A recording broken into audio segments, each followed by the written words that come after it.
When you have a lunatic with nuclear weapons, to some extent it constrains your options. We need to be moving the carrier group to the South China Seas. We need to be putting in place missile defense, such as the THAAD missile defense system in South Korea. We also need to be putting pressure on China, because North Korea is effectively a client state of China. All of that will happen with a strong commander-in-chief that is devoted to keeping this country safe. Big foreign policy issue there. Ted Cruz reacting to the latest threat from North Korea. This news broke right before the debate. Supreme Leader ordering nuclear warheads on standby, ready to use at a moment's notice. Fox News strategic analyst, Lieutenant Colonel Ralph Peters, with me now. How are you, sir? Good day to you. I don't know what it means to put a nuclear program on standby. What does that mean, sir?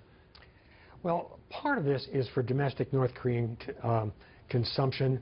Part of it's that this wild man young leader is miffed about the new sanctions going on. He's angry that China didn't prevent them. Nonetheless, you do have to worry about North Korea. In addition to whatever capability they may or may not have, and they cannot deliver nukes to the United States right at this point, what you have to worry about, Bill, is that Kim Jong-un, this crazy young leader, may not know what his real limitations are. Because if you're a North Korean general and you disagree with him, bring the bad news, you are executed. And so he may live in a fantasy world where he thinks he could really hit the United States with nuclear weapons or destroy South Korea.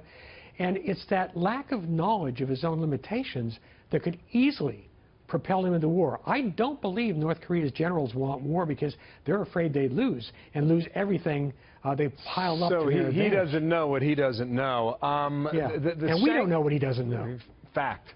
The sanctions would force inspections of seagoing vessels in and out of North Korea to figure out what is on those cargo vessels. Why wasn't that happening before now? Well, it's really quite an important step to board a foreign flagged vessel and inspect it. Really, you need international backing to do that. And so it is a very sticky issue. It may sound arcane to viewers, but it is a big, big step when we, if need be with force, board foreign flag ships. So it was really it's an issue of international law, among other things. So if he takes action, he can't hit the United States. You don't believe that, right? No. We know he can't hit the United States with nukes right now. All right, though he could hit South Korea. Yes. With anything. And if that happens, we would react, right? Well, one would hope we would react. There are two practical problems. One is we have just under 30,000 U.S. troops in South Korea, primarily support troops. About a third of them are Army combat troops. And they're essentially, initially almost hostages. They can be hit.